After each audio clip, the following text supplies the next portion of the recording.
right, I am live. I'm having some technical difficulties.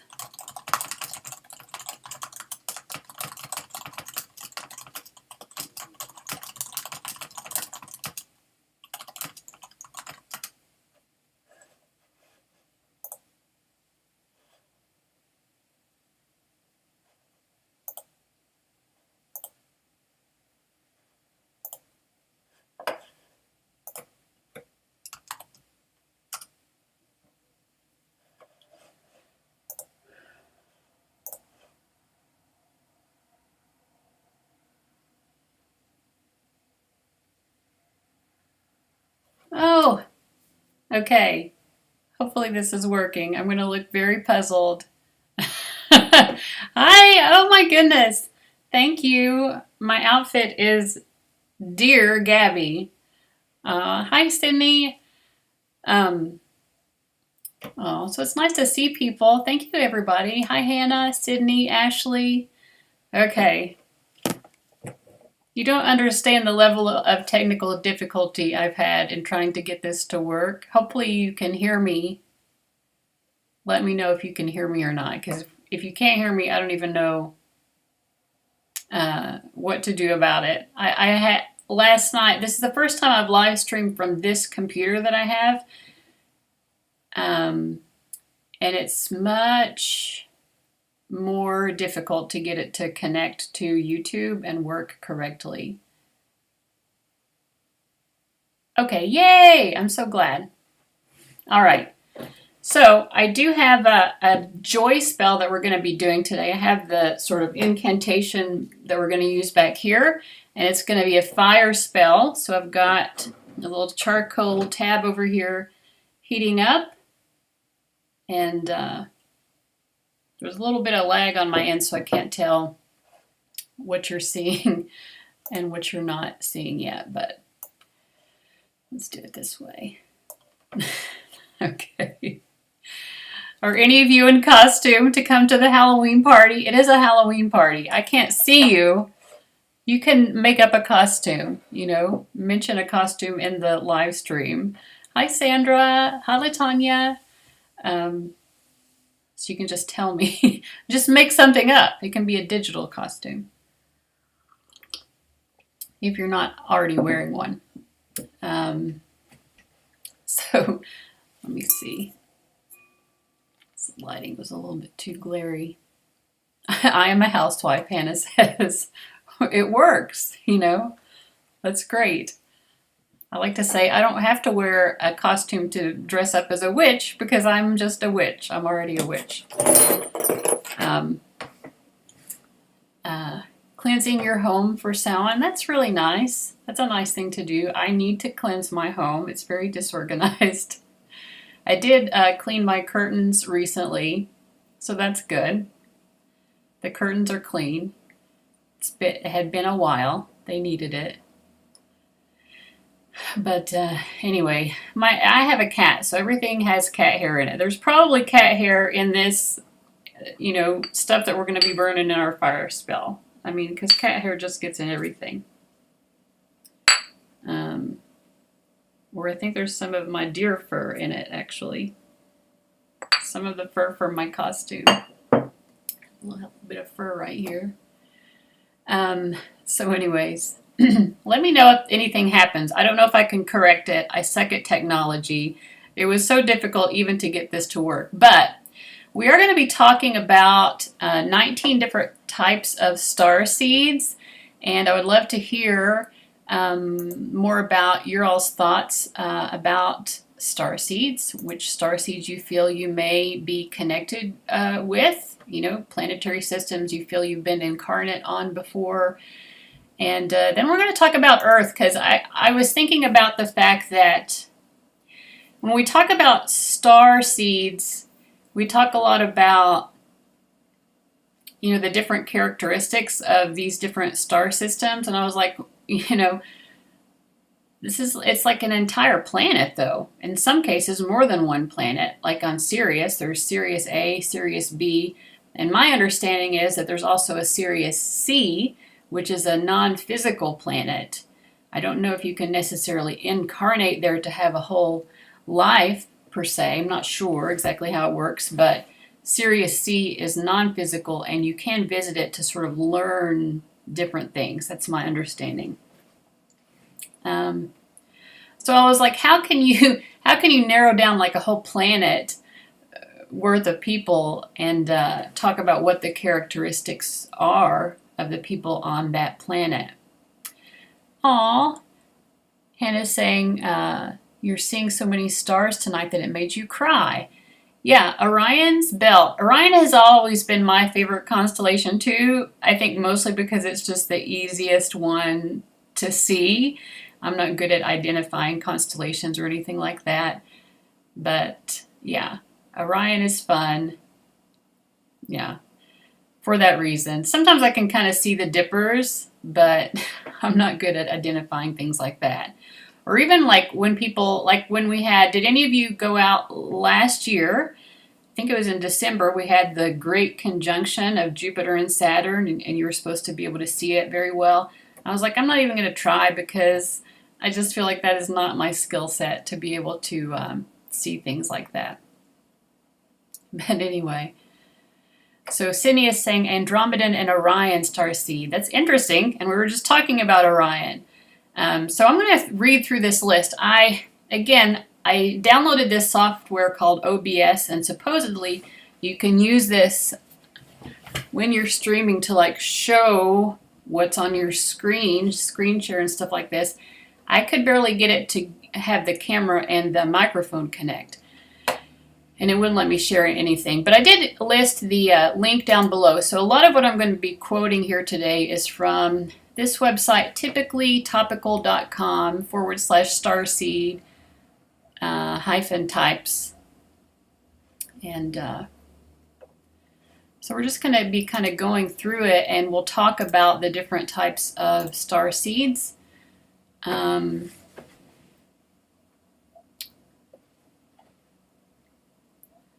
So feeling self-conscious about how I look here. I'm so vain. All right, I'm like, I need to get the good angle. All right. Let's see. So, yeah, the link should be in the description if it came through correctly to this. And so they're talking about 19 different star seed types. Oh, before we get into that, let's talk about Earth. What do you all think? Like, you know, what are some characteristics of Earthlings? I feel like when I think about the primary, hello, Uyanga, I hope I'm pronouncing your name correct. It's nice to have you here. I'm seeing some new people, so it's great to see new people. I haven't live streamed since the beginning of the year. It's been kind of a difficult year for me. We don't have to dwell on it, but it has been. But I'm recuperating, and it's actually nice to, I was so nervous I had trouble sleeping last night, but it's nice to take the plunge back in and get back into doing a live stream. Even with the technical difficulties, I think it is worth it. And it's a fun way to spend Halloween because, you know, there's a little something going on in the world that's making it more difficult to do anything fun. So I thought hopefully this would be fun.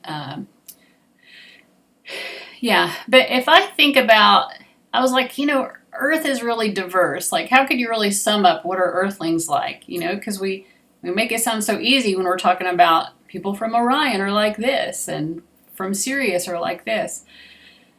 But I think that maybe one of the greatest values on Earth, and I'm not saying that we all have this per se, again, because we're diverse, but like an overall value of Earth that I think is very common is valuing wealth and valuing like the accumulation of resources, specifically money, like becoming wealthy or being focused on earning money. I think that's kind of a lot of it on Earth. And even if we think of the sign of Taurus, which is the Taurian sign, right? So which is most associated with the planet Earth. Some people even think in astrology that the rightful ruler of the sign of Taurus would be the Earth itself. So Taurus, terrain, all of that. And Taurus is about resources and also about the five senses. So I think that's another thing as well. On Earth, we like things. We like possessions. We like to own things. We like to work hard and use the resources that are available on Earth and make other things from them. And I feel like also we really like to be in the enjoyment of our five senses because it's a beautiful planet and there's a lot to enjoy here. So for me, those are kind of the biggest values overall. And sometimes we overindulge in our five senses, you know. We definitely enjoy food here. I mean, that may not be something that like even exists in other planetary systems, the enjoyment of eating, something like that. So those are the biggest things. I don't know. You all can tell me if there's a bit of a lag here, so I don't know. You know, I'll be checking back in with the live stream. Hopefully the stream is going through without too much flaw. I think my internet connection is better than when I previously live streamed. But we'll see. We'll see what happens. All right, so let's go through the 19 starseed types. The one that they start with is the Pleiadian Starseeds. And it says Pleiadians come from Pleiades, a beautiful star cluster known as the Seven Sisters, and Messier 45 in the Taurus constellation. So there we go, talking about Taurus again. Pleiades is made up of hot blue luminous stars that have formed within the last 100 million years, so it's still new in comparison to the overall age of the universe. It is actually relatively close to our solar system, being only 444 light years away from the sun. It's an interesting numerological, what's the right word? I don't know. An interesting numerology there. Its sun, Alcyone, however, is thought to be 7 times brighter than ours. According to many reports, on a crystal clear night, 14 stars out of the 1,000 that have been discovered can be seen with the naked eye. Well, that's nice, except if it were me, I would not be able to make them out. I mean, maybe I could see them, I guess. My vision, even with glasses, isn't great, but... Okay, so what is the purpose? I'm going to put in quotation marks because, you know, I don't know what that really means if you're talking about a whole planet full of people, but the purpose of Pleiadians. According to Western Hermeticism, Pleiadians are considered the record keepers of Earth. They are known to be highly knowledgeable and have advanced healing abilities. The 7 sisters of their star group are said to open all those who seek a deeper level of consciousness. It is said that Pleiades is a school of learning where beings from all corners of the universe can reincarnate to develop their understanding of the essence of nature. So I'm assuming there is a vibrant natural world on the Pleiades as well. It's like the pit stop school of life where you discover meaning and purpose. That's nice. I think we all need to maybe check in with Pleiades every now and then to discover and rediscover our meaning and purpose. It's easy to get lost. As far as why they leave Pleiades, Pleiadians are here to help the human race evolve, ready for the golden age transformation. It is said that Pleiadians naturally exist in the 5th dimension, the birthplace of love and creativity. I mean, we have love and creativity even in the lower dimensions. I mean, I think probably it's better in the 5th dimension. But that is what a lot of New Age and metaphysical-minded people today believe, that we are moving up into the 5th dimension here on Earth. So it certainly makes sense. I'm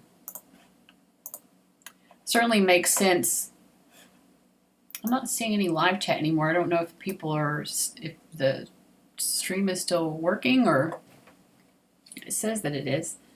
Maybe people are just being quiet and listening. What was I saying?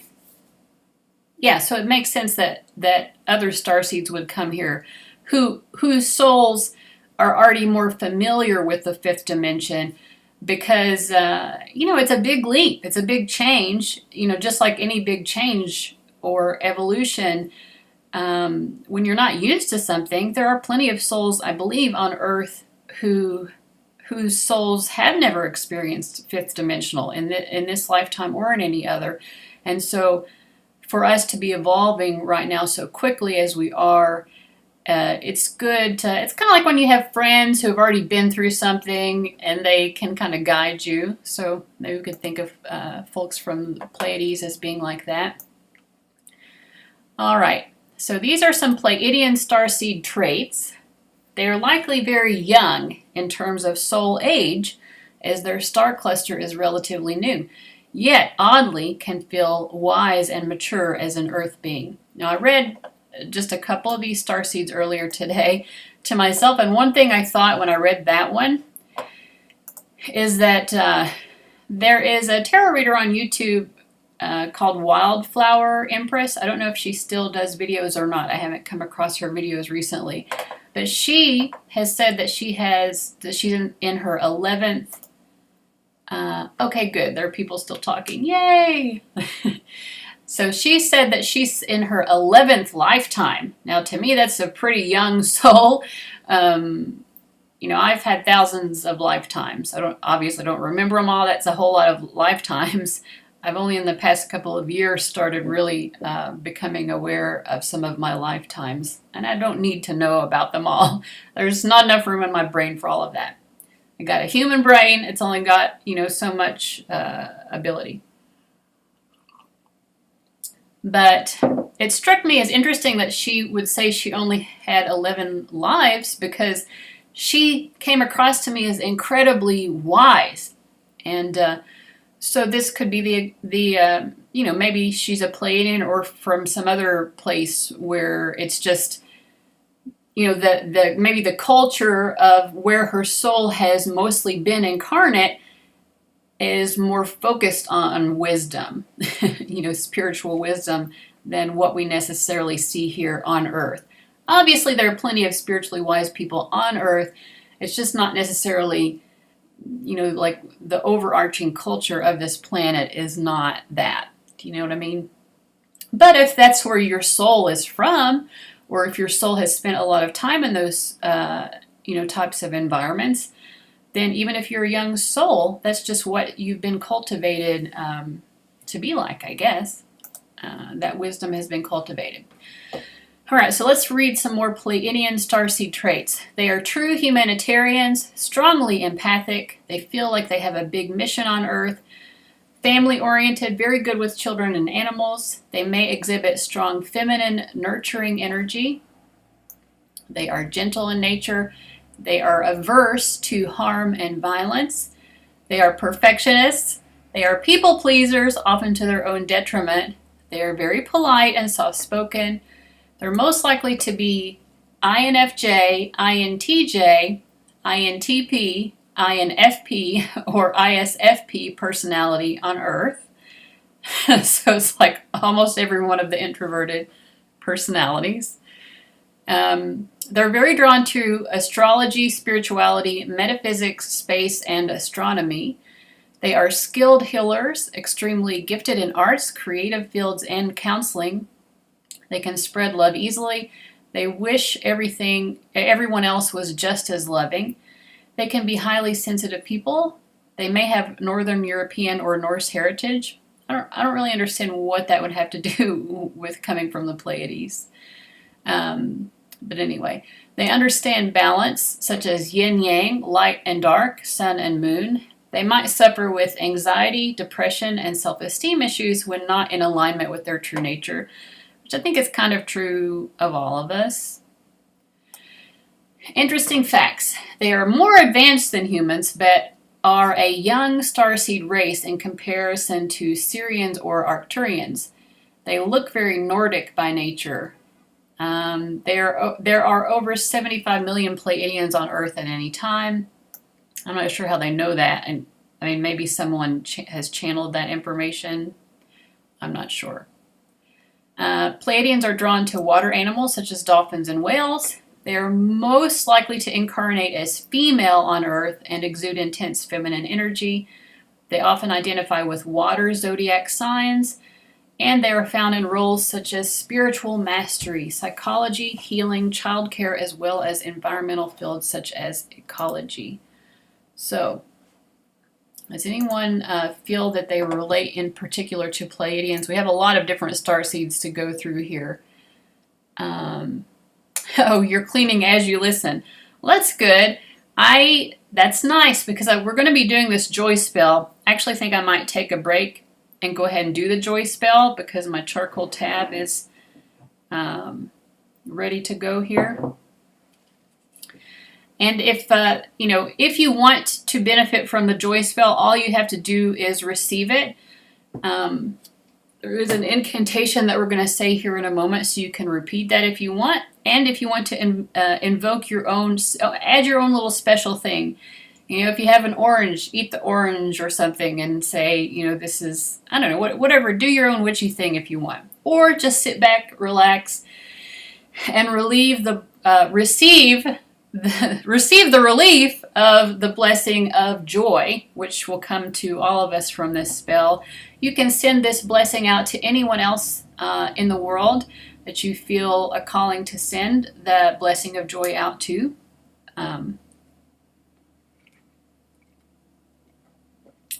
All right. Oh, someone here is named Sunny Day. It's nice to see you as well. So I guess what I was trying to say, Sydney, is if you're cleaning, then maybe that cleaning could be a part of invoking the joy into your own home. All right, so I've got some, in my mortar and pestle, I've got some different things that I've put in here. There's a bay leaf, which doesn't crush up very well. Oh, okay, I think I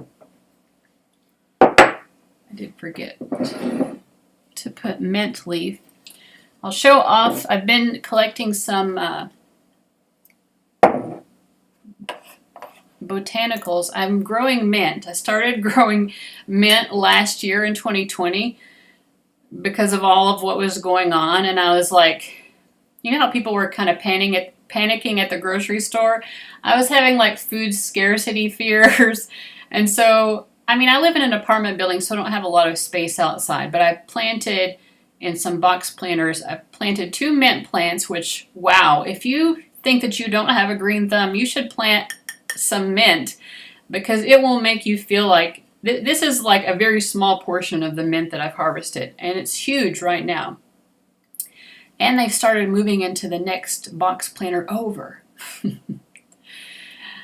Mint really wants to be alive. So anyway, it's a great abundance plant. Great money plant. It's prosperity. So we're going to put a little mint in here. So I need to do another harvest before it gets cold.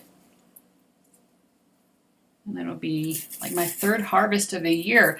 The last time, maybe 3 months ago, I harvested my mint. 2 weeks later, it was like full as could be again.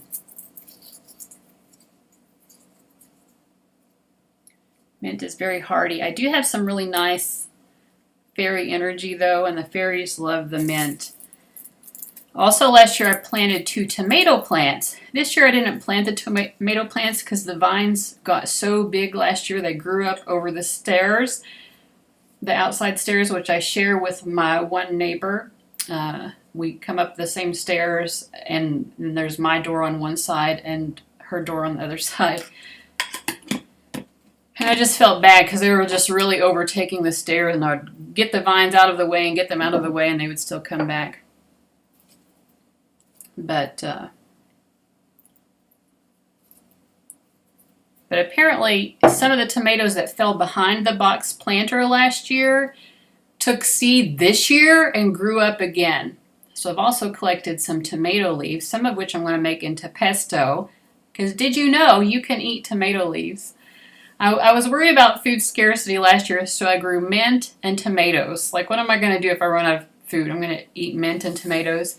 But just FYI, if you ever need to, you can eat tomato leaves. And I'm also drying some of the tomato leaves and blossoms to use in fire spells as well, because I like to work with dried botanicals.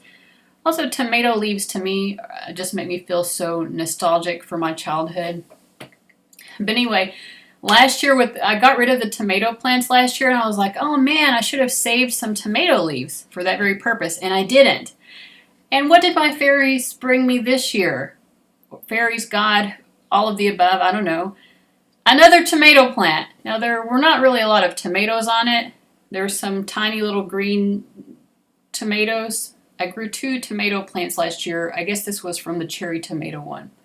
But they didn't get ripe, and there weren't very many of them, which I think is, I don't know if it's because it took seed kind of late in the season, or if it's because lots of plants these days are genetically modified or whatever to not produce fruit beyond the first year, because they want you to keep buying those plants year after year instead of saving the seeds, which is kind of creepy.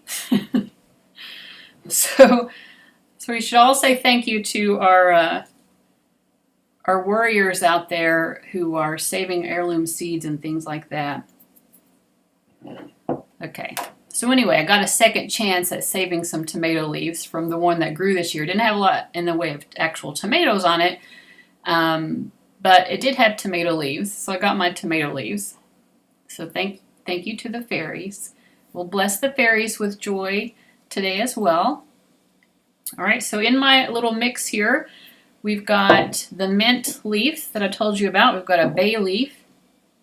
We've got this goldenrod. This is great for joy and also for money and prosperity, by the way. This sprang up across the road from me, and I just took a small portion of what sprang up and dried it and took mostly the blossoms, some of the leaves. I probably should have saved more of the leaves on that too. Let's see, I'll show you what goldenrod looks like when it's still on the plant. I mean, this is what it looks like dried. This is actually, unless they've changed it, this is the state flower of Kentucky, which is where I live. We've also got some rose petals, which I just bought online. Rose petals in there. And I've got a big chunk of dragon's blood.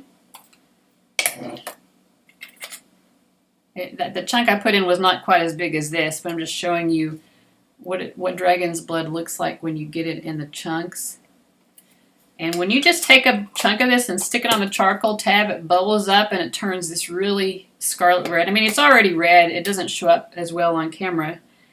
But it's like this, like a blood red. Bubbling up. It really does look like blood. So we've got that in there. What else? There was some stuff down at the bottom of this from other ancient incense that has been put in it before. So that's just going to be part of it. I've got a whole container here of different ancient incense. I get mine, including this dragon's blood that I showed you, from a company called Soul Niche. Soul Niche, I don't know if that's showing up, but let's see, great company. And I'm trying to think if there's anything else in here. Oh, a little bit of sage. All right.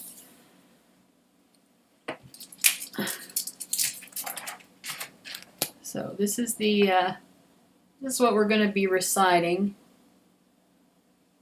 Great source of love and life, we are vibrant beings of goodness and grace, worthy of all good, and we accept great joy into our lives. Joy that fills us, joy that cannot be mistaken, joy that enfolds each moment, and we say, great good will come of our great joy. Blessed source, thank you.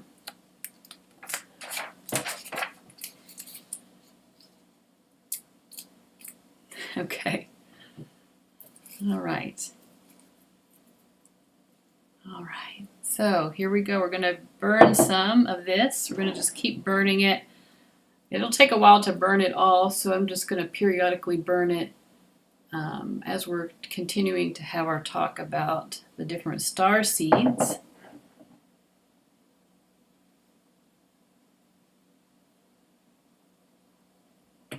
An interesting smell. I've got my window open, so hopefully the goldenrod leaves in particular have an interesting, they have quite an herbal smell, if you know what I mean.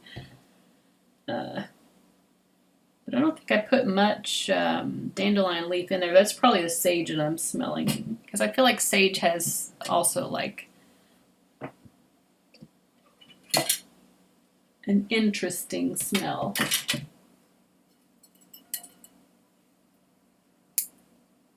Very earthy.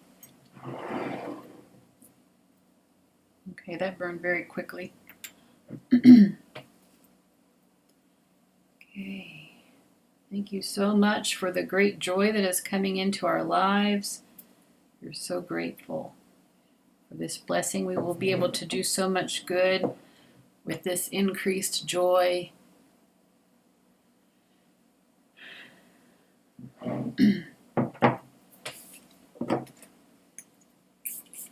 I've also got some sweet orange essential oil here in this. Also sage and rose and frankincense. I think I have a mixture of stuff in it at this point. All right. Starseeds would incarnate as anything goes, really, Sydney says. Yeah, I think so. Like not even just human, but correct, you know, like if you're a starseed, you're most likely an adventurous soul to be wanting to incarnate around the cosmos, right? I can't fix myself in this camera because it's like opposite of a mirror. It's very discombobulating. Oh, thank you, Sydney. Yes. Hannah says, I pray the intentions of this joy blessing may be received in highest good for all. Thank you so much. Let me scoot up here a little bit.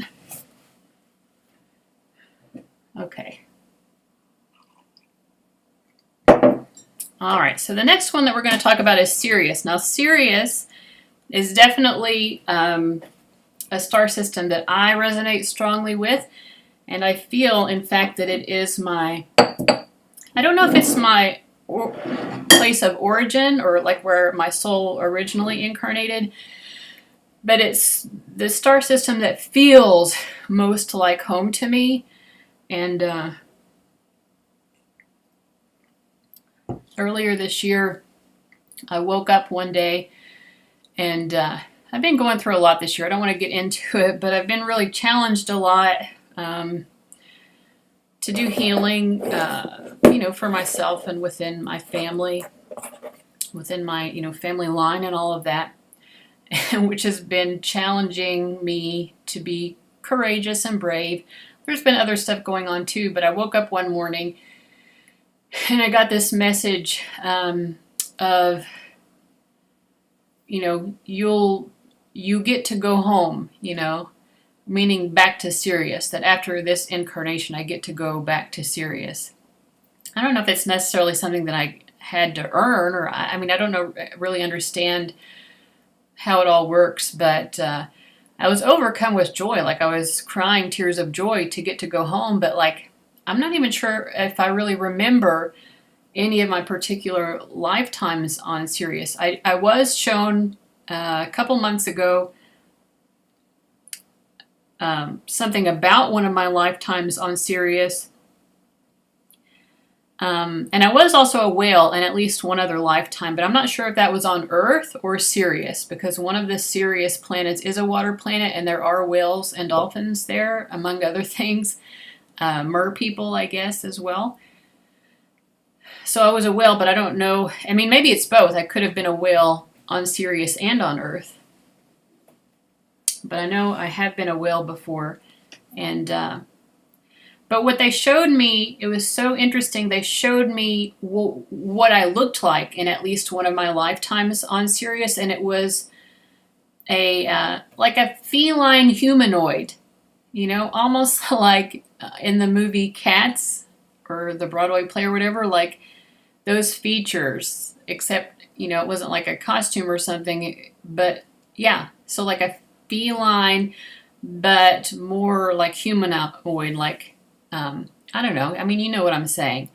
And I Googled it to see, I'm like, is this a thing? Because I'd always associated Sirius, especially, there are two, there's Sirius A and Sirius B, but Sirius B is a water planet.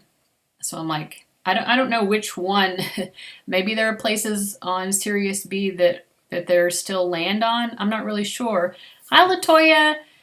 I saw your message earlier as well. Thank you so much. It's always nice to hear from you. I hope that you and your kids are okay also. So in one of my lifetimes on Sirius, I was a feline humanoid. And I was confused because I feel very connected to Lyra as well. So at first I was like, and Lyra is known for being associated with felines. And so I don't know. But I Googled it because I kept feeling like, no, this was Sirius, where I was this feline humanoid. And apparently, yes, there is a species or whatever you would call it like that associated with Sirius. So anyway, I don't know where I was going with that, but Sirius is like my home. It's what feels like home, but I don't know if it's my origin. Maybe Lyra was my origin and Lyra doesn't exist anymore. But, we'll get into it in a moment. We'll get to Lyra more, so we'll talk about it then.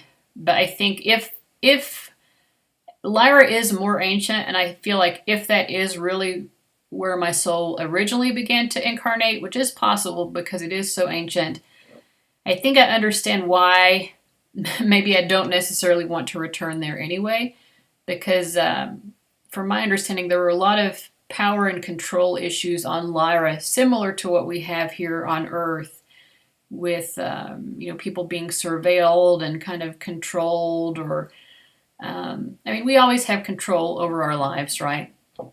I'm just saying there are issues of the way things work here on Earth that I don't really like, and those were issues on Lyra as well, in different ways. But anyway, we'll see if this article talks about it when we get to Lyra. But first, we're going to read about Sirius. And all right. So the link to the article that I'm reading from is, it should be linked to in the description box underneath the video. It is from typicallytopical.com.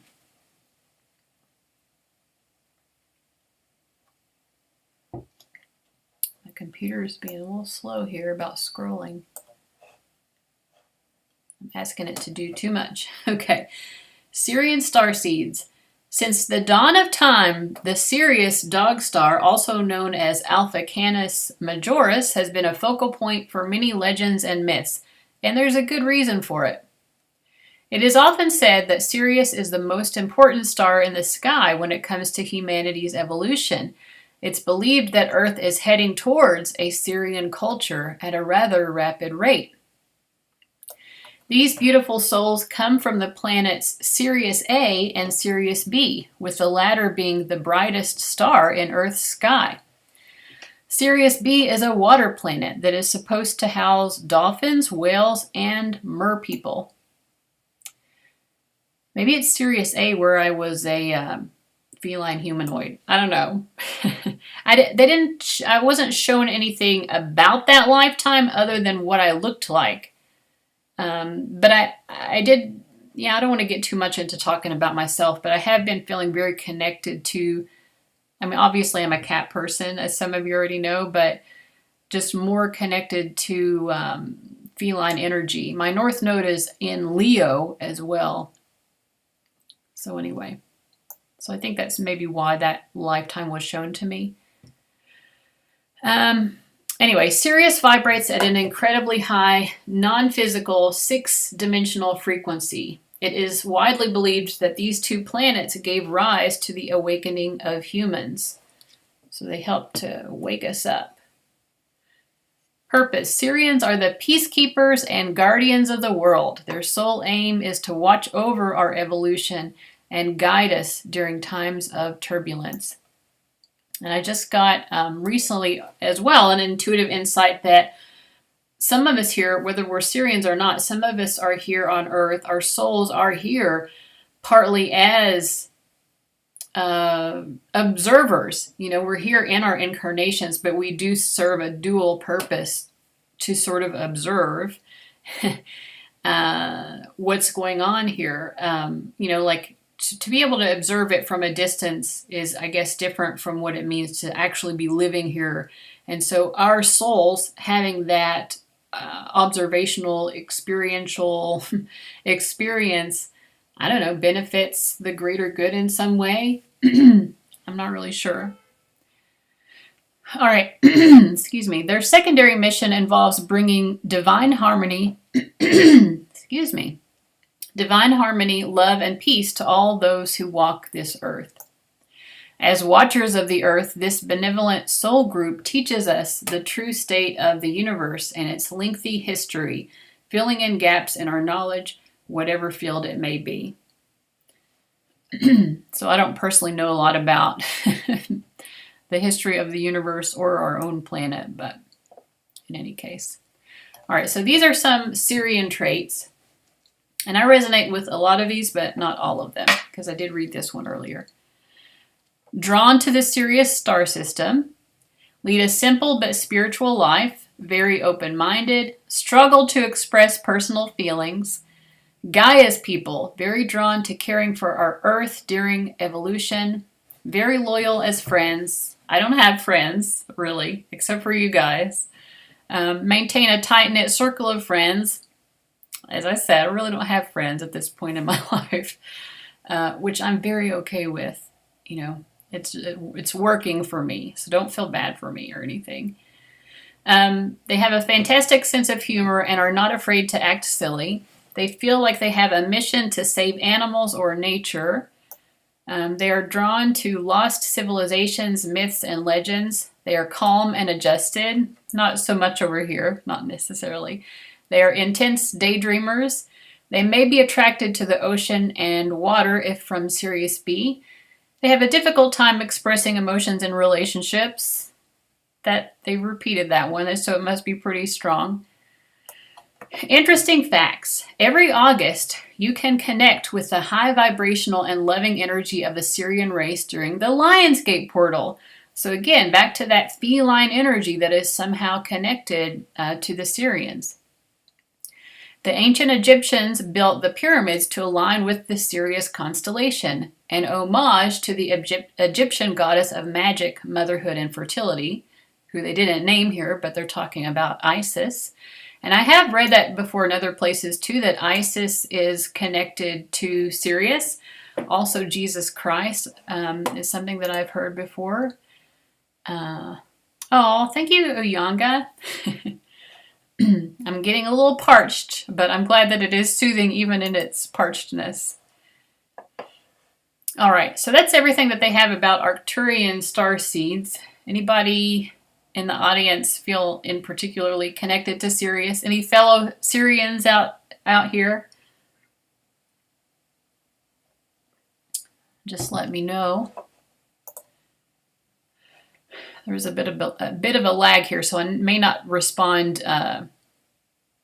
super quickly to what you say because it may be a moment before I even see it. But we'll go ahead and move on to the next group, which is the Arcturian Starseeds. So this is 3 out of 19. So we're going to be here for a while. But I think this is fun and interesting. Hopefully. All right. Now, I don't know a lot about most of these, so I'm learning as we read. Other than the first two, the Pleiadians and the Sirius, I haven't even read this article, so this is going to be new to me. All right. Arcturians are born leaders with strong personalities, and they form part of the most advanced civilization in our known universe. Originating from Arcturus inside the Boots constellation, It is said that Arcturians built a prototype of how life should be lived on Earth within their own star system. Well, that's interesting. It is believed that this prototype is light years ahead of where Earth is now in terms of evolution.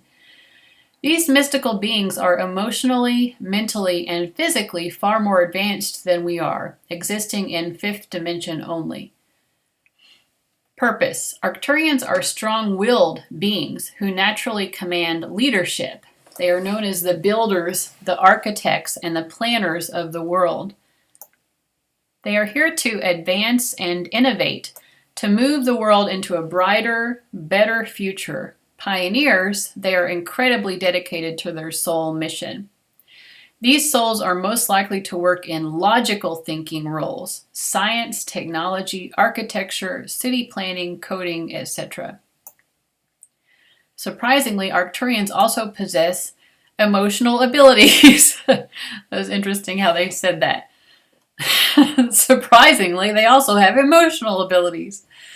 They're not just logical androids. Many Arcturians are natural healers and possess the innate ability to become a shaman should they feel a calling. They're also incredibly gifted at divination and channeling. All right, so these are the list of Arcturian starseed traits. Being drawn to the Arcturus star system, natural-born leaders, very charismatic, incredibly telepathic, can receive information via the mind, highly passionate about their work, logical thinkers. They are organizers and planners of the world, great public speakers. They love attention. They're extroverted, may seem big-headed or egotistical if out of alignment, highly intelligent and motivated, often will climb a corporate ladder on Earth. They have a tendency to rise to the top. They're often found in fields such as mathematics, data, science, communication, technology, medicine, engineering, and architecture. They are interested in how things work. They can be compassionate, but they're very guarded with their emotions. They may seem callous as they're not in tune with other people's emotions. They're gifted at the art of divination. I feel like I already said that. Good channelers, interested in mathematical side of spirituality, such as sacred geometry, natal charts, looking at signs, degrees, whatever. So yeah, a lot of sacred geometry and astrology. Maybe they would also be interested in numerology, although they didn't list that here in the article.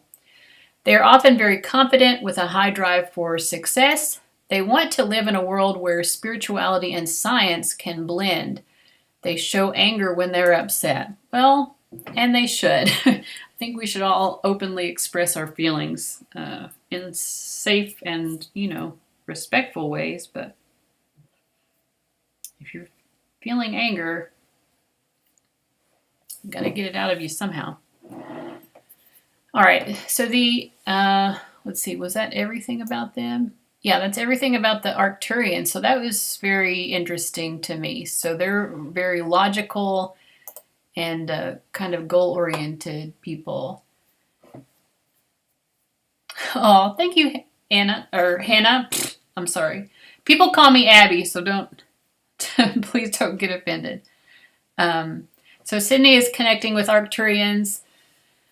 I think, did you say that earlier? You said Orion as well. We'll get to Orion in a moment. Okay, Sydney is saying that your fiance is a Sirius B starseed.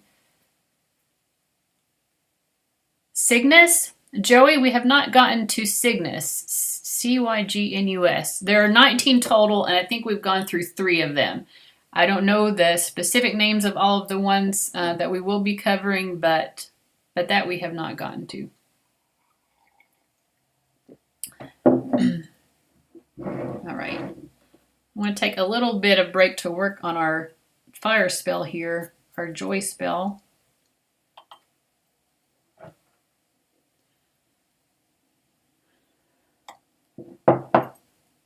And also to give my voice a rest.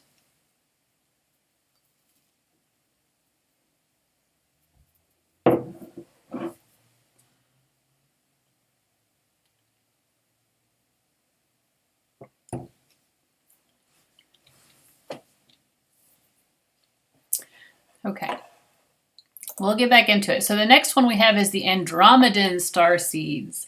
I don't know why I said it so dramatically. The Andromedans. Really, Sirius and Lyra are the only ones I really know that much about. And this shows how self-interested I am, because those are the ones that I feel connected to. So those are the ones that I'm more interested in. But anyway, I still don't know a whole lot about them, even, really. All right, let's talk about Andromedan Starseeds.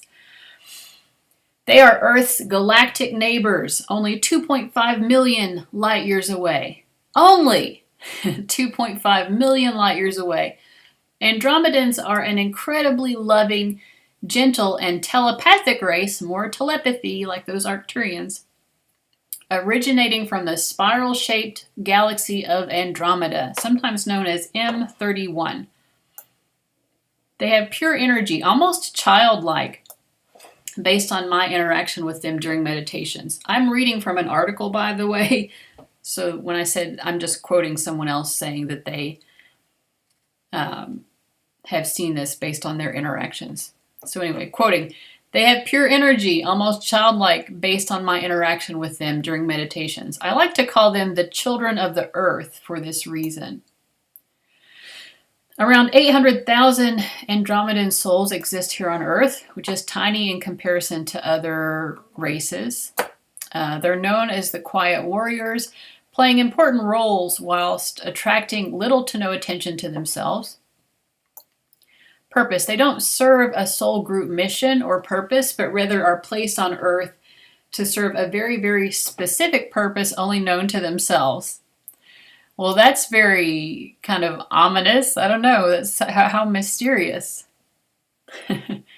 Fortunately, Andromedans are extremely gifted at accessing the Akashic records, which can help an Andromedan starseed discover their true purpose after reincarnation.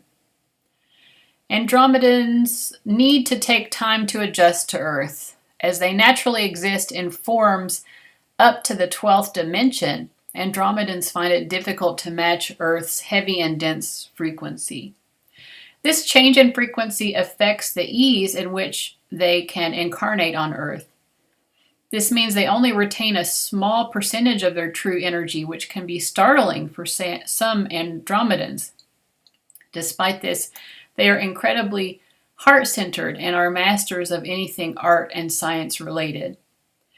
This balance between the right and left hemisphere in the brain gives them a unique position in the universe. But they may feel a tug of war during their waking lives about what they're supposed to do versus what they want to do. This they find difficult. Andromedan starseed traits. They may or may not be drawn to Andromeda. I think this is the first group where it was like they might be drawn to their own star system or not. Overall, the Andromedans are like they're really like in their own category over here. All right, they know they have a purpose, but they may not know what it is. They have a light or a white aura. They act childlike, innocent, but not childish. They're introverted. They're observers. They tend to blend into the background while they watch others. They're true freedom seekers. They're empathic, but guard emotions due to previous trauma and conflict. They have a strong desire to travel the world or visit one place in particular. They're very creative, but also logical beings. They love anything creative or science related. They may be found in any field.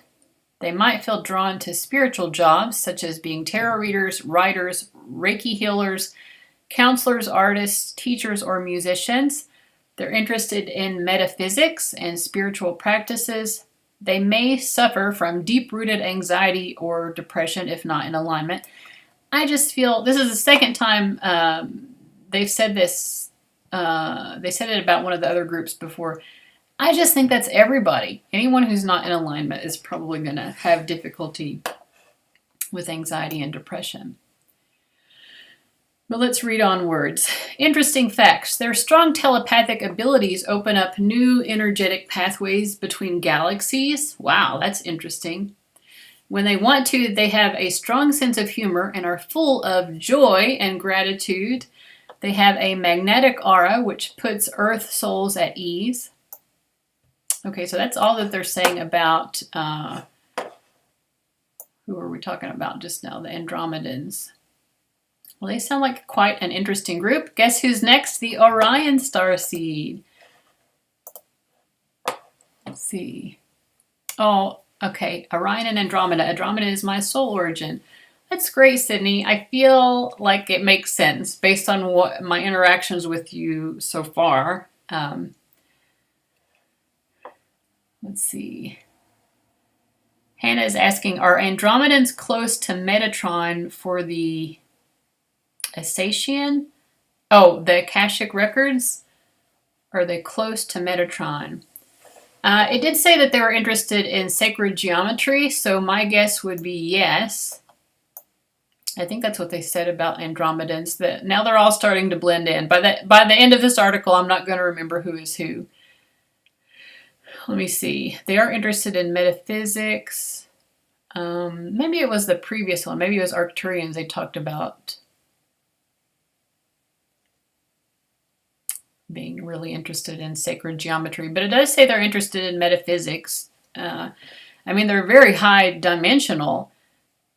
I think it said up to the 12th dimension. Let me see.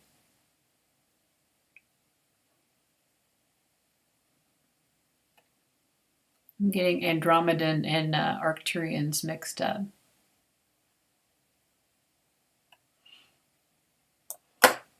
Yeah, I don't know the answer to that, Hannah, but maybe somebody else would.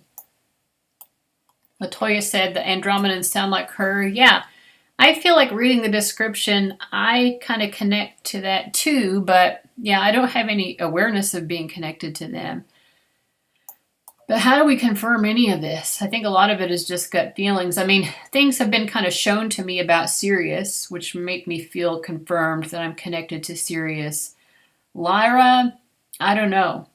I think Lyra, I don't know what it is about the Lyrans. I don't know. Just something about Lyrans resonate with me.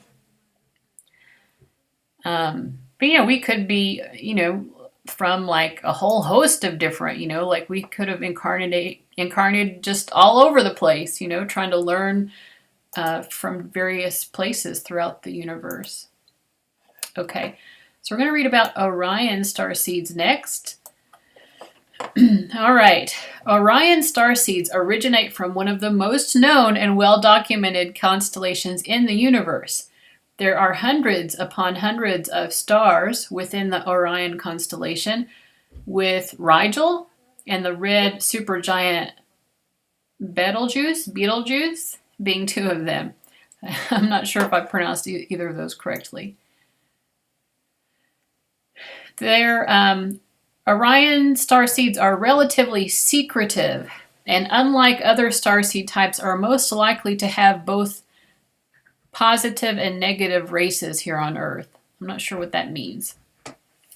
They are true knowledge seekers, and whilst most believe this only applies to scientific fields, the writer of this article believes they just love to learn regardless of subject. So Orion Starseeds just love to learn. They want to absorb information and knowledge.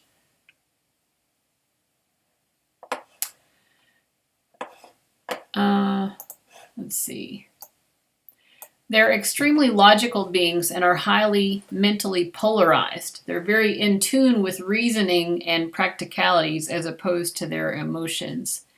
Orions are the complete opposite of Andromedans. They are the type of being that requires hard proof before they'll freely accept a belief. Their purpose on Earth is to help improve our civilization's knowledge in fields such as science, technology, and medicine. Their personal spiritual mission is to open their heart center and learn to be more trusting. Not all Orion Starseeds are the same, though. Ever heard of Mintakans? Mintakans are a type of starseed that originated from Mintaka, a planet that once existed within the Orion belt. Mintakans are a type of starseed, they're thought to be the original light workers and are here solely to teach us the value of potential. The potential in ourselves, the potential in others, and the potential of life. Mintaka no longer exists, so it's believed this is why many Mintakans, if they do still exist on Earth, feel even more homesick than other starseed types. Remember when I said Orions have bad races too? Greys, a particular subrace of Orions, are said to be stuck here, reincarnating on Earth life after life. This is due to their karma cycle and their interference with Earth beings in a previous past life.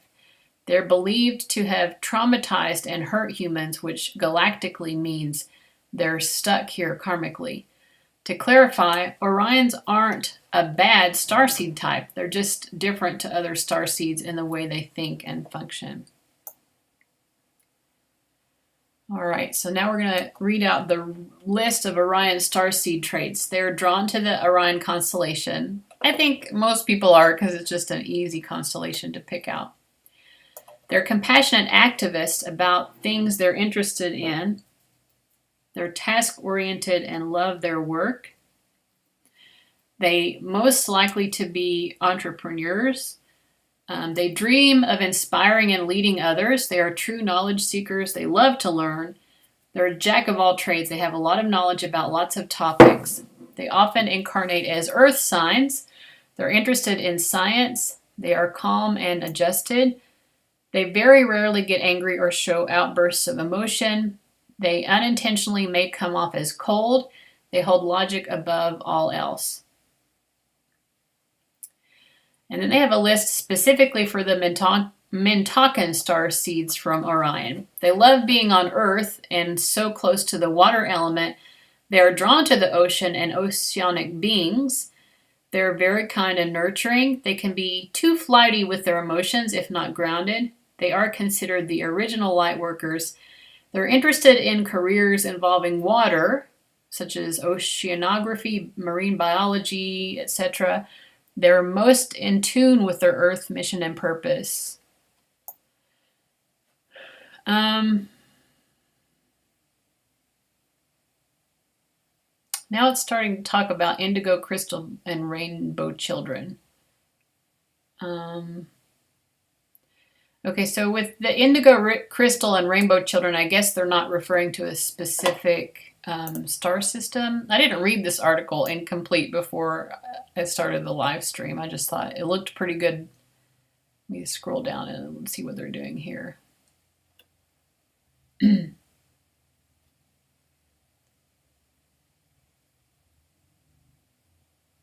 Okay, we have section on Lemurian and Atlantean. But these are civilizations that have been on Earth. Maldak. Feline and Lyran, okay.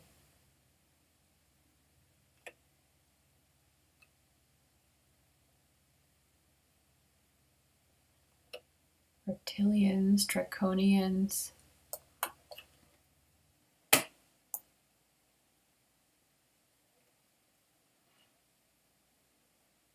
Boop, boop. Okay. Yeah, maybe we might come back to that later, the section on indigo and rainbow children, because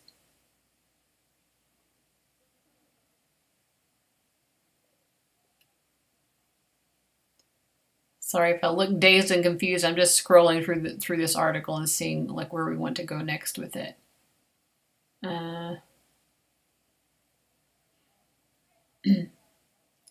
Okay, I'm going to go ahead and read the section on Lemurians and Atlanteans because, I mean, obviously these aren't different star systems, but it would be interesting to see what they've said here about maybe folks who've had lifetimes in Lemuria and Atlantis. All right, Lemurians and Atlanteans are believed to be the first starseeds ever to originate on Earth and mingle amongst human forms. Lemuria, or the island of Mu, was thought to be a large continent that sank under the Indian Ocean eons ago. Atlantis was thought to be a city of legends, a complete myth thanks to its popularization by Plato. Now, however, it is believed that Atlantis was a civilization, not a city. Both were vast continents populated by advanced beings that developed technological, philosophical, and healing technologies. Unfortunately, another starseed type lived amongst them, reptilians. It is said that this reptilian race destroyed their home by cultivating disease, famine, and greed. Now, this is me talking, not reading from an article, but I don't think it's helpful to like categorize any entire group of people as negative. And I do feel, that there can be people who are, or souls who are reptilian or have had reptilian lives and are still like good and loving souls. We're all complex beings.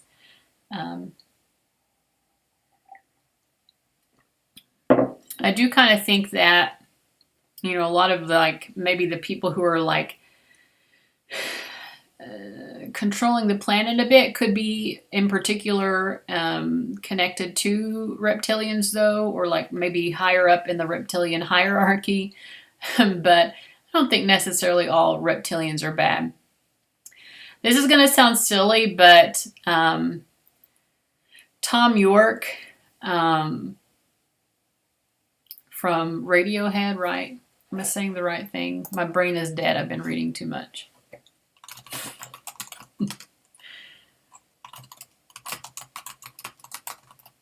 Yeah, Tom York from Radiohead.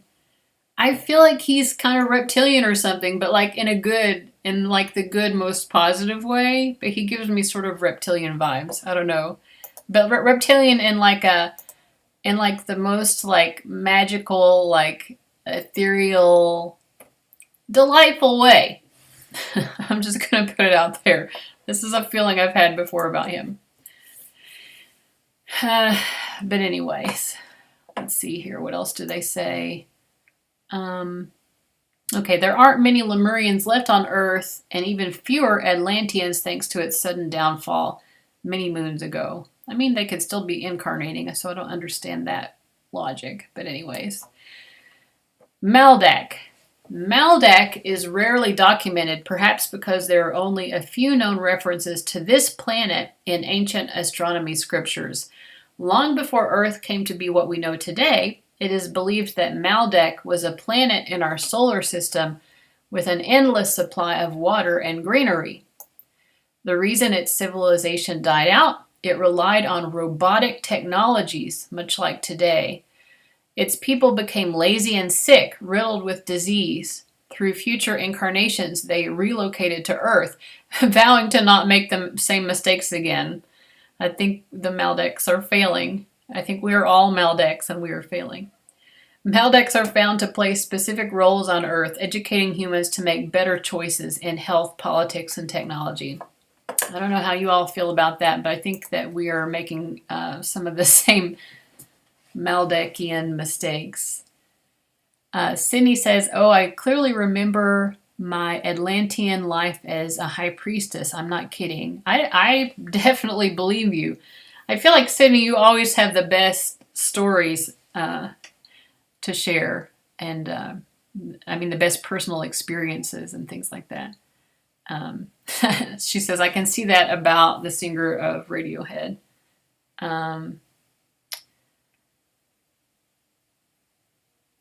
Hannah says, the article said Andromedans kept records. That's what made me think of Metatron. I don't know if I'm stuck or not. It looks like it's doing a circle thing on the screen to me. So I don't know. Hopefully you all can see me. It says, I have an excellent connection. But anyway. Anyway, Hannah was saying that's what made me think of Metatron, because Metatron also writes the records. Yeah, it makes sense. Yeah, I don't know a lot about Metatron. The only thing I knew really strongly about him is that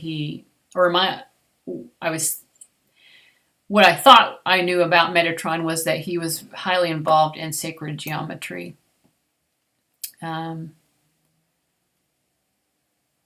Okay, it's not stuck. Thank you. Sydney says, yes, Atlantis was colonizing the world. So, well, that's interesting to know about, because I always think of Atlanteans as being like very like spiritually progressed or something. But just a different version of colonialism, huh? I would love to hear something about your Atlantean life as a high priestess. I had a woman tell me, this was the first time I'd ever heard anything about any of my past lives. This was like a decade ago. As well, it was probably like 2000, yeah, like 2010. I went to a channeling session. I had just newly at that time started getting into this stuff like tarot and astrology. Well, I'd been into it since 2006. But I was trying to learn more about metaphysical things. I'd started to believe in reincarnation and chakras and things like that. So this woman was giving a channeling of the Archangel Gabriel, and she channeled information for me and said that I was a high priestess in Atlantis, which makes sense. I do have an awareness of being a high priestess in ancient Sumeria, but I don't personally remember or know anything about being in Atlantis, except that this woman told me this, and she is highly psychic, and so I do believe her, because she also knew other things about me that she had known. This was the first time ever meeting her, so she knew things about me that were confirmable, things about my family life that she didn't have any way of knowing. But yeah, anyway, I would love to hear more, Sydney, if you want to go ahead. Or if you don't want to, that's fine. But it's interesting to hear what people know. Sydney says, kind of how we are experiencing corruption today. This is the repeat. This is why Atlantean Starseeds are back to heal the mistakes that were made. The world was ended because of the technology. Yeah, go for it, Sydney. Please share with us. Sunny Day is identifying as an indigo. I definitely do too. Of all of those types, the indigo for sure makes sense to me, because I'm like, I've been heavily involved in activism in the past. It's not really something I feel drawn to doing now, but I do have opinions. I do have opinions about these types of things. But yeah, I mean, I feel like indigos are the ones who are just like very indignant, like indigos when they see injustice or just people acting without integrity. It's like such, I don't know, it's so triggering to indigos. We can't stand that. Let's see, someone asked earlier before, Joey, I don't know if Joey's still here, but if you know something about Cygnus, please share. I've never heard of Cygnus before, and it's not in this article, although we are going to touch on a few other things, and then I don't know if we really got through, if this really covered 19. That's what the article title said, but anyway, it covered a lot. So next we're going to talk about feline and Lyran, which is something that I feel connected to, and I really don't even know why, but I just feel like most likely, I'm connected to Lyra somehow. I'm sitting on a yoga ball desk chair, by the way. All right. I'm going to begin reading now. Lyran Starseeds were the oldest souls in our known galaxy. The reason I say this, it's highly unlikely any first-generation Lyrans exist anymore. I don't know what that means. Because if your soul keeps reincarnating, why couldn't that be the case? I'm confused. Anyway, they're considered an ancient civilization similar to ancient Egyptians or Romans here on Earth. We know they existed at some point, but now only descendants exist. Lyrans weren't the only starseed type to live on Vega, the brightest planet within the Lyra constellation. Felines, another ancient civilization, lived with them.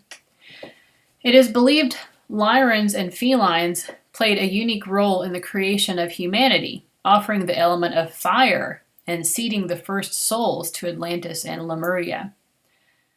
Some of the traits of feline and Lyran starseeds: they have a natural authoritative energy. They hold elder energy, wise and serious. They are keepers of ancient knowledge, love anything to do with history. They're drawn to magic, advanced technology, and metaphysics.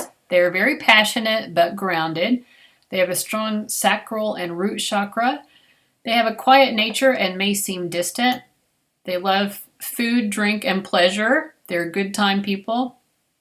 They may have a feeling of being stuck here, as they can't go home no matter how many times they reincarnate due to the downfall of the Lyran planets.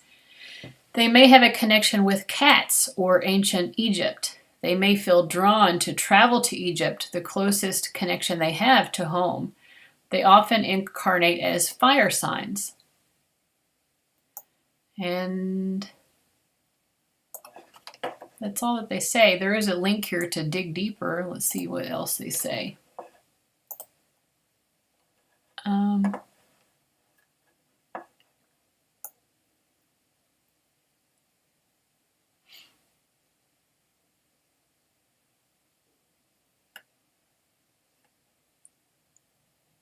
Okay, they have a very long, a whole other article that's very long about Lyrans.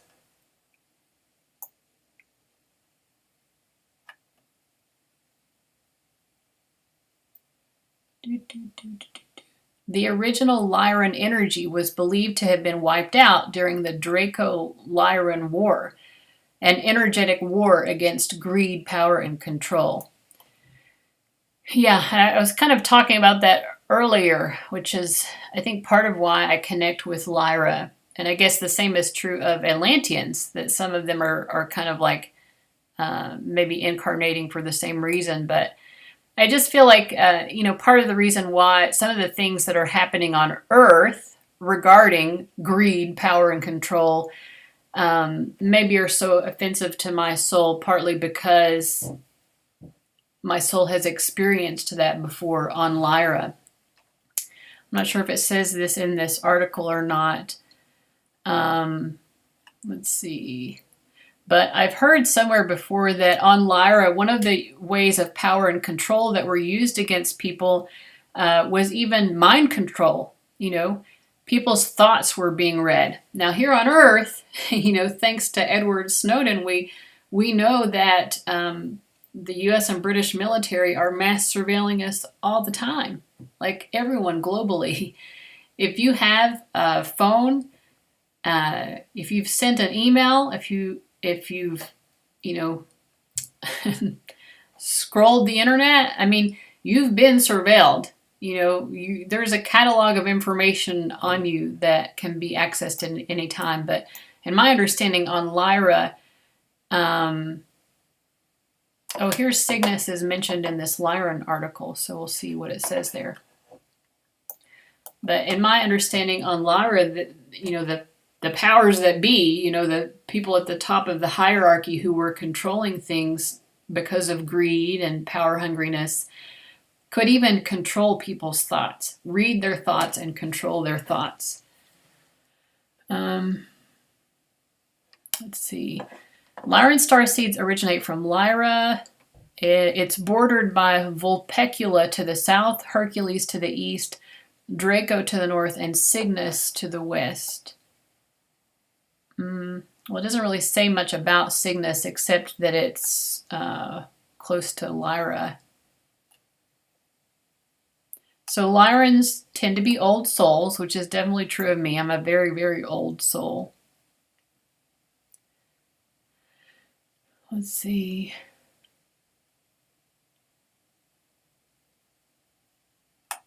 Yeah, so I'm not going to read this whole article on Lyra, but there is a whole extra article on them. And then they talk about Blu-ray beings. Do you all want me to read that section? It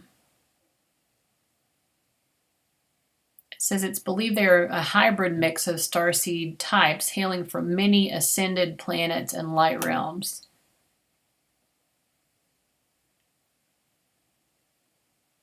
It's possible that blue rays are a mix of Pleiadian and Sirian starseed. All right. And then there's a short piece here on Venusian starseeds. The theory of Venusian starseeds comes from the concept that Venus, the planet before ours in the solar system, once housed life. Life doesn't mean humans. It is believed that Venusian starseeds, aka the Hathors, lived in the fourth dimension and are here to teach love. Live in the fourth dimension and are here to teach love. Why? Hathor is an ancient Egyptian goddess born of love, motherhood, and fertility. It is said she was the one who awakened Venusian starseeds to perform their specific duty.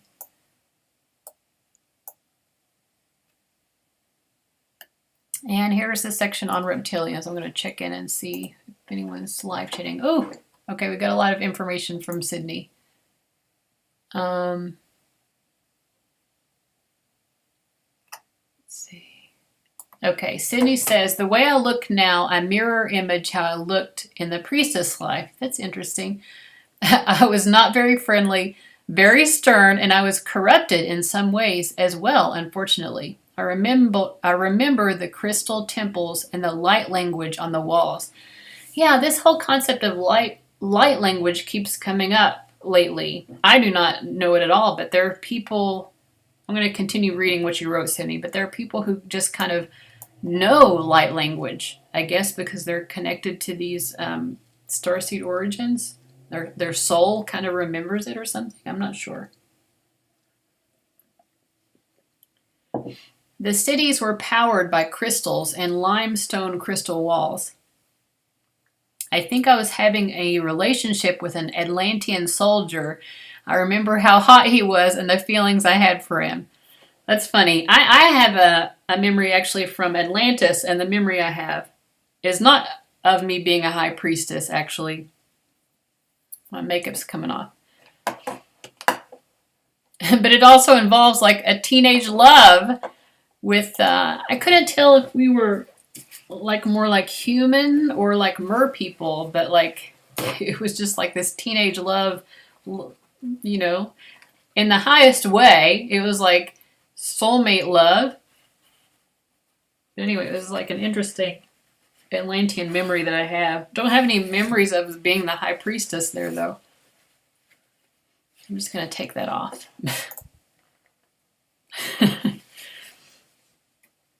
All right. So anyway, you have a memory of a relationship with an Atlantean soldier. I hear the loss of Lyra was very traumatic. Uyanga says, that's scary though, controlling minds. Yeah, it is scary. Yeah. Hannah, I've had dreams about the Sphinx, so vivid and so often when I was 8. And I've always been so drawn to Egypt, and it's never left, but I'm not sure if Lyran is me. I'll wait for the rest. Well, I think I read everything about Lyra, but if you go to the article and down to the section on Lyra, it has a link to, or let me see if I can just post it in the live chat. Maybe I can. If you want to read more on Lyras, here's a little bit of a longer section specifically on them. My voice is getting a little tired. Let's see, how long have I been on? An hour and a half. But anyway, I do want to take a little bit of a break from reading.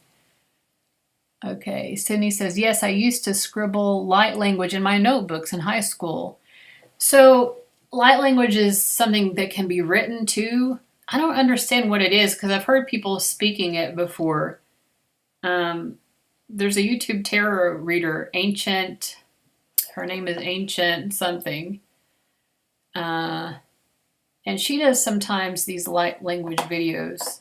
And I was randomly watching, like, I'm not on TikTok and I don't have any intentions of downloading another app, but on YouTube, I was recommended this Witch Talk compilation, and one of the little TikTok pieces that they had in there was from this woman doing light language, and she was doing these like very intricate, very interesting maneuvers with her hands as she was speaking the light language.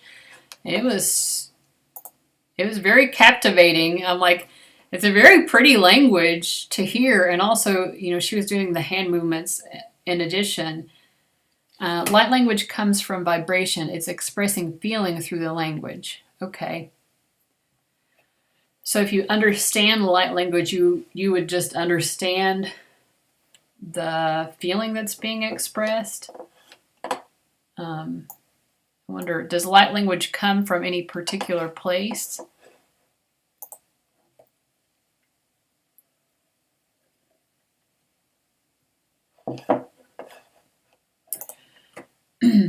All right, Joey. Cygnus is blue. That's all you're going to give us? I'm going to have to Google Cygnus because now I want to know more about it.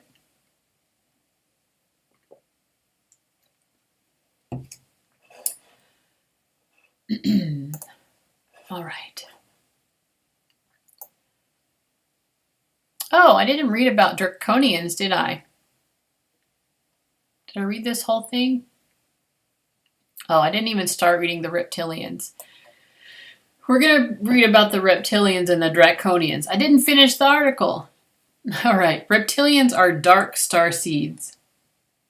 They are shapeshifters who reincarnate on planets to obtain control for selfish benefits. Now, as I said earlier, I don't think that we can just lump a whole entire group of people together like that. But it could be, you know, like more of a tendency, like what I said in the beginning of this for you, those of you who are around. Like if we were going to talk about like the culture of Earthlings, like what are Earthlings all about? I think the thing that, you know, the majority of Earthlings are about is obtaining wealth and possessions. You know, like we work to have money and we work to have possessions. You know, it is such a strong part of, you know, it isn't something necessarily that I can relate to. You know, I think because I'm more connected to Sirius and that, you know, my soul is more Sirian in nature. And that just isn't what I personally value the most. But I do notice that it is a high and common value on Earth. But are all Earthlings like that? No. And that's not necessarily a negative thing either. It's just something that I notice. But anyway, we'll continue to read about Reptilians. The article says, it explains why, as starseeds, many of us cannot understand how some people can be so cruel and malicious. That is true. I find myself thinking that all of the time. Sometimes I even wonder about myself. I'm like, why am I such a D-bag? Anyway, it's something I always wondered until I learned about Reptilians. Their sole purpose is to manipulate societies, cultures, and technological development. They do this by depleting a planet's resources as well as committing crimes against humanity. All right, and then the Draconians. Draconian Starseeds, or Dracos for short, hail from the Draco constellation, which is only around 303 light years from Earth. One star within the Draco constellation, called Thuban, was actually considered a guiding North Pole star during the first millennium on Earth. Associated with dragons, Draconian Starseeds are a reptilian subrace. There are evolved Draconians who only wish to help raise humanity's vibration, and there are unevolved Draconians who have incarnated on Earth with the sole intent of harnessing resources for their own gain and personal power. Well, I think we can clearly see that there are some folks here on Earth who seem to have that motive for sure. They have a military-style energy, with their main agenda being to come forth, conquer, and multiply. It's rare for evolved Draconian Starseeds to want to stay within Draco. As they are the minority on the planet, they often flee to other systems to escape. Draconian and Reptilian Starseed traits. They can be power and money hungry if out of alignment. Commanding and confident personality types. Chameleon-like effect, can blend into most environments. Very adaptable. strong sense of duty to their career or mission, high physical stamina, may entertain a dangerous or very physical job, such as shark diver, mountain climber, or adventurer. Expert in body language and communication. Limited psychic ability and spiritual healing powers. Has high respect for their community. Dislikes authority higher than themselves. Very guarded with their emotions. Strong and stoic. So those are draconians. All right. So I have talked about this in one of my live streams before, but I do have kind of a brief memory of having been a dragon in ancient Egypt. I don't know that it was during the actual civilization. I'm not sure. I just know that it was an ancient time in that particular geographical area. And a twin flame of mine and I were both dragons. And I just saw an image of us kind of like circling, like flying in the air above the desert, just circling. And I was an orange dragon and my twin flame was like a dark purple dragon. So I don't know if I'm connected to, if that means that I'm connected to Draco or what, or if my soul just chose to incarnate as a dragon. Like I said, I do have a very old soul, and dragons are extremely ancient beings. Let's see, Cygnus Starseeds. All right, this is an article from spiritualunite.com. We're just looking at the very first one that popped up here in Google. Cygnus Starseed. Let me check in with the live chat real quick. Oh, Joey says, Cygnus is hard. We have the hardest incarnations from what I gathered. Every lesson is hard because it is a place of bliss. Oh, Cygnus is a place of bliss. It is an ice world linked to the cosmic egg that creates universes. That's really cool. It translates into heavy life stories, but rewarding ones. Let's see what this article says. Probably nothing more than you. Now, Joey, did you come here thinking I'm going to tell you something about Cygnus that you don't know? I don't know a lot about most of these. This is just, we're just hanging out. We're just having a nice Halloween chit chat. Okay, let me see what the spiritualunite.com says. In the northern sky, you can easily find a swan constellation, which is known as Cygnus. Well, that's nice. Although this constellation is not very famous for its starseeds, it has been renowned since old times, as Zeus and Leda are associated with it. It belongs to the Hercules family. Cygnus starseeds are not commonly found. Here are their most common traits. Learners. Cygnus star system is a beautiful place having fantastic art, fine wines, and extravagant food.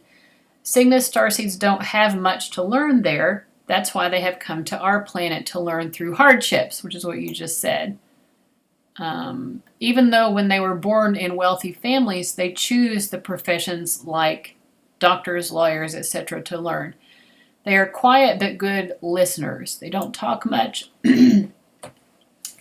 And prefer to remain silent in public.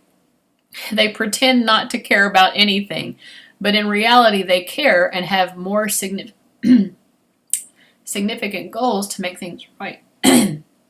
Wow, my throat chakra is not happy right now.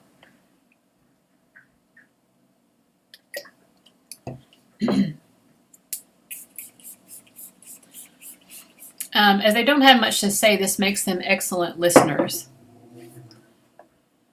Highly technical. Numbers, advanced technology, electronics are all their specialties. Cygnians are the highly technical starseeds. They are technical about almost everything.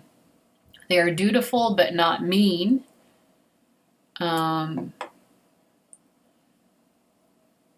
Family-oriented, money savers. They're very patient.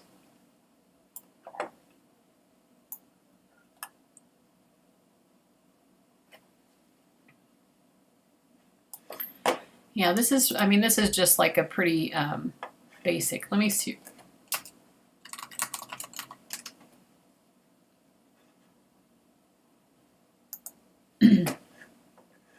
Okay, this is probably a better one. This is from starseedchildren.blogspot.com. Cygnus is a star system that many do not hear about. Nope, everyone is wrapped up in being the best of the best, which they think they are. The Lyrans, Arcturians, angels, and Pleiadians. We didn't encounter that one yet. Angel Starseeds. All of them are awesome because they are all expansions of the teachings there. Cygnus is a difficult energy to be around. I mean, they are just so full of class, it is unbelievable. I do not know why, and this is not a stereotype or anything. This is someone's blog entry, by the way. A Lyra sign. I do enjoy the writing style. Anyway, she's saying, I do not know why, and this is not a stereotype or anything, just experience. But I have read a lot of people with Asian ethnicity or Hispanic that have incarnated from there. I believe it is because they have harder lives sometimes depending on the region they are born into, and Cygnians, being so smart, wanted to choose a life that really taught them the hard knocks. Cygnus is a beautiful place, regal in every way. They have a fine taste and gravitate towards the arts, fine wines, fancy dinners, and expensive fashion. They love the high life. However, they most always start from the bottom to get back up to the top where they were before coming here. So basically, what is the word? Masochistic? It sounds like Cygnians are kind of masochistic. They're purposely choosing difficult lives to maybe learn, maybe have the most soul progress or something. I'm going to keep reading. They know that the key to learning is through hardship. And hardship was not something that they had back in Cygnus. So as a part of their contract, they choose to get it out of the way here.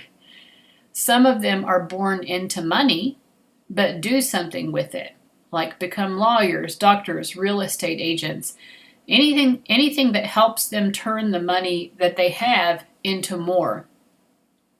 Well, like I was saying earlier, Earth is a place, if that's part of what you want to learn, how to make money and turn it into more, that definitely seems like a very Earthling type of endeavor. Earth is a good place to come, I think, if that's your goal. They're very savvy in their spending, but when they do spend, you better believe it will be something of refined taste and utmost comfort.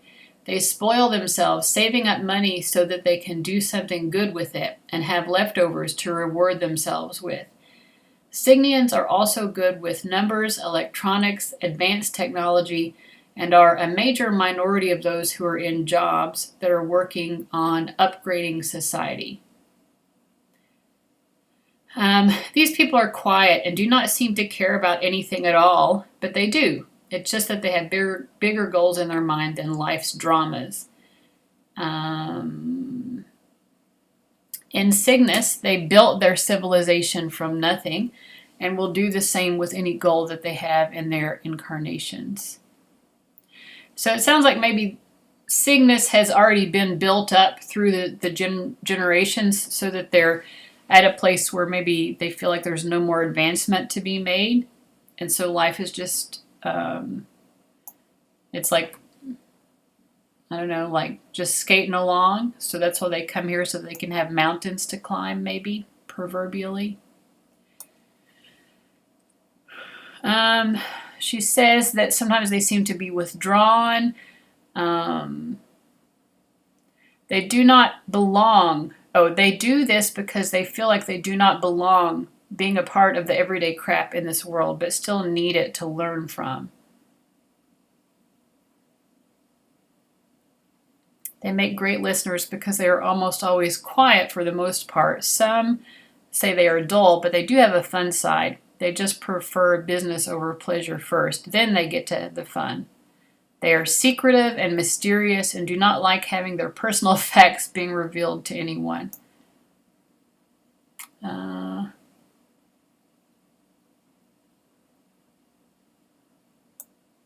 So that's interesting.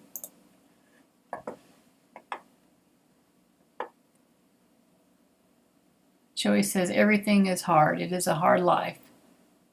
Oh, Moon conjunct Cygnus is awesome, but difficult, I think. What sign and house is your moon in? I have moon in Capricorn, so I kind of feel like I can relate a little bit. I've never looked up the star Cygnus to see where it is in my chart, but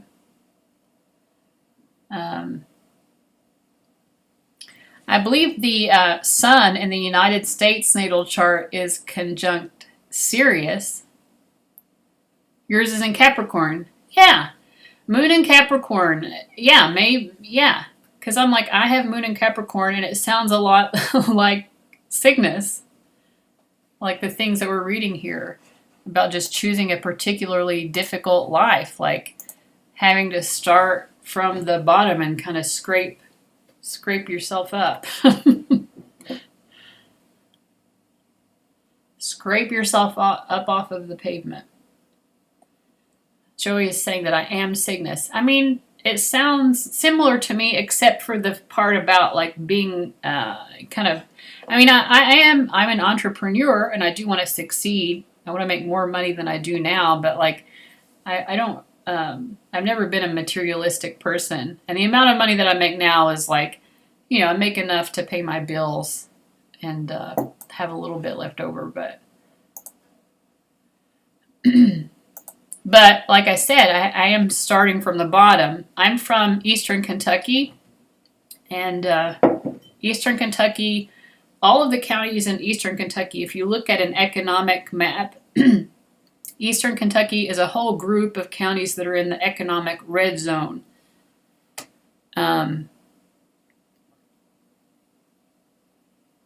So it's the largest concentrated area of poverty in all of Appalachia, and Appalachia is not necessarily known for its wealth. So Eastern Kentucky is it's a very special place that I'm very proud to be from.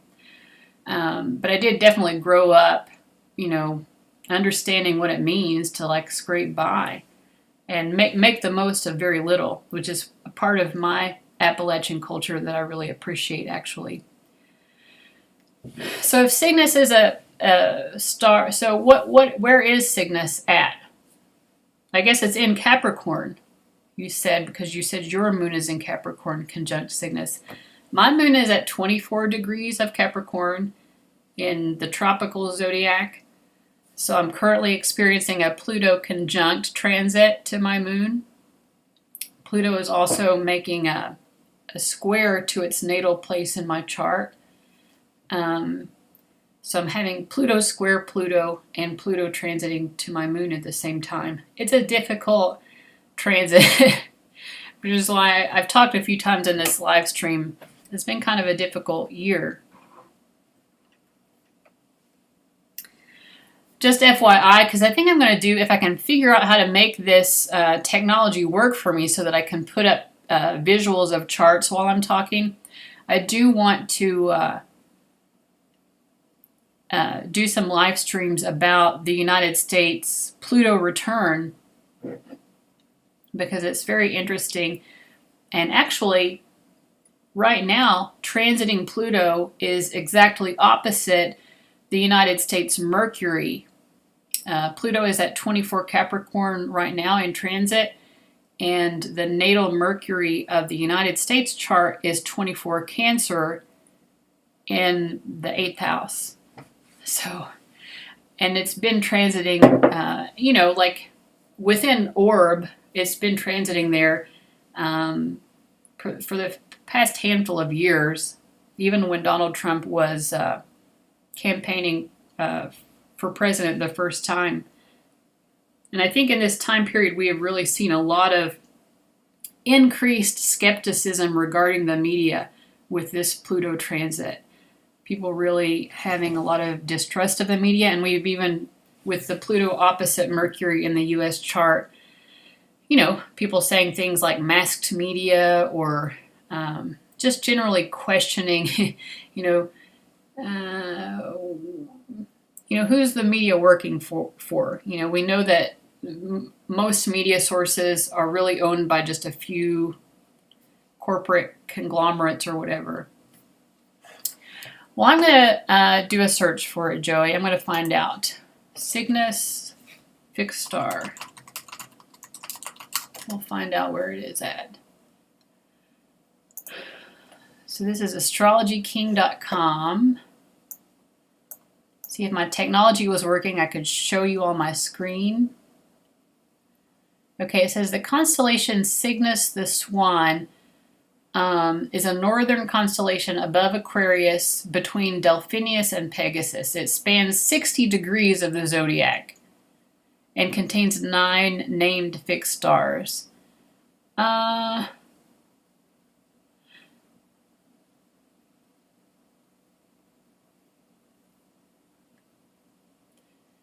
So, okay. So they're not giving the name of a star that is specifically called Cygnus. They're just naming all these other stars that are part of the... Oh, Cygnus is the name of the overall constellation. Well, it says here it spans from like 1 degree of Aquarius up to like 28 degrees of Pisces, the constellation as a whole. My ascendant is 21 degrees Aquarius, so it would still be along there. But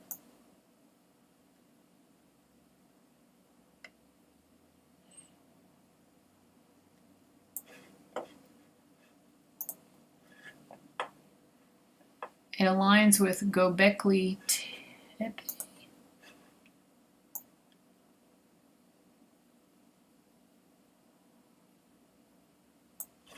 Yeah, I don't know. I'm lost. Oldest souls ever, ego aside, we have tough lessons in our contracts, I believe.